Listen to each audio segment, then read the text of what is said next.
கரூர் கூட்ட நெரிசல் வழக்கில் ஜாமீனில் வந்த தாவேக நிர்வாகிகள் மதியழகனும் பவுன்ராஜும் குடும்பத்துடன் தாவேக அலுவலகத்திற்கு வந்து விஜயை சந்தித்திருக்கிறார்கள். கூடுதல் விவரங்களை செய்தியாளர் யுவராஜ் வழங்க கேட்கலாம். யுவராஜ், வணக்கம். மேலும் விவரங்களை சொல்லுங்க. வணக்கம். கடந்த செப்டம்பர் மாதம் 27ஆம் தேதி தமிழக வெற்றிக் கழகம் சார்பில் கரூரில் மேற்கொண்ட இந்த தமிழக வெற்றிக் கழகத்தின் தேர்தல் பிரச்சாரத்தின் பொழுது அந்த கூட்ட நெரிசலுக்கு எதிர்பாராத விதமாக 41 பேர் உயிரிழந்தனர். கிட்டத்தட்ட 100க்கும் மேற்பட்டோர் பல சிகிச்சைகளில் பாதிக்கப்பட்டு சிகிச்சை மேற்கொண்டு வந்த நிலையில் இதன் பொறுப்பாக இந்த பிரச்சாரத்திற்கு அனுமதி கோரி கடிதம் கொடுத்திருந்த கரூர் மேற்கு மாவட்ட செயலாளர் மதியழகனை அக்யூஸ் நம்பர் 1 காவல்துறை பதிவு செய்து அவரை தலைமறைவாக இருந்த அவரை கைது செய்திருந்தனர். அதே போன்று அவருக்கு அடைக்கலம் கொடுத்திருந்த தமிழக வெற்றிக் கழகத்தை சார்ந்த பவுன்ராஜ் என்பவரையும் காவல்துறையினர் கைது செய்திருந்த நிலையில் இருவரும் நிபந்தனையற்ற ஜாமீன் மூலமாகவும் அதே போன்று நீதிமன்ற காவலில் விசாரணையின் பொழுதும் இருந்து வந்தனர்.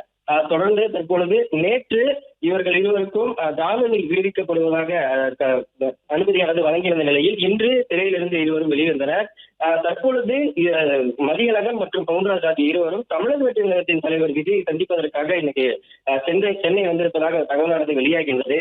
அந்த வகையில் தற்பொழுது கிட்டத்தட்ட 17 நாட்களுக்கு மேலாக கட்சி அலுவலகத்திற்கே செல்லாத விஜய் இன்று மதியழகன் மற்றும் அவர்களது குடும்பத்தினர் ஆகியோரை சந்திப்பதற்காக சென்னை பனையூரில் இருக்கக்கூடிய கட்சியினுடைய தலைமை அலுவலகத்திற்கு வருகை தந்திருந்தார்.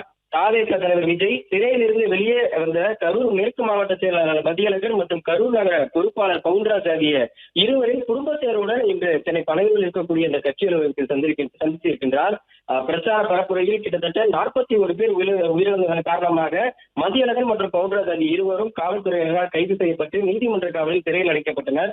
தொடர்ந்து இது சம்பந்தமாக தமிழக வெற்றிக் கழகத்தின் பொதுச் செயலாளர் ஆனந்த், துணை பொதுச் செயலாளர் CTR நிர்மல்குமார், கரூர் மாவட்ட செயலாளர் மதியழகன் மற்றும் நிர்வாகி பவுன்ராஜ் ஆகியோர் மீது வழக்கு பதிவு செய்து மாவட்ட செயலாளர் மதியழகன் மற்றும் பவுன்ராஜ் ஆகிய இருவரும் கைது செய்யப்பட்டிருந்தனர். தொடர்ந்து கட்சியினுடைய பொதுச் செயலாளர் ஆனந்த் அவர்கள் தொடர்ந்து 16 நாட்களுக்கு மேலாக தலைமறைவாக இருந்த காரணமாகவும் அதே போன்று அவர்களை தனிப்படை அமைத்து தேடி வருவதாகவும் காவல்துறை சார்பில் தகவல் தெரிவிக்கப்பட்டிருந்தது.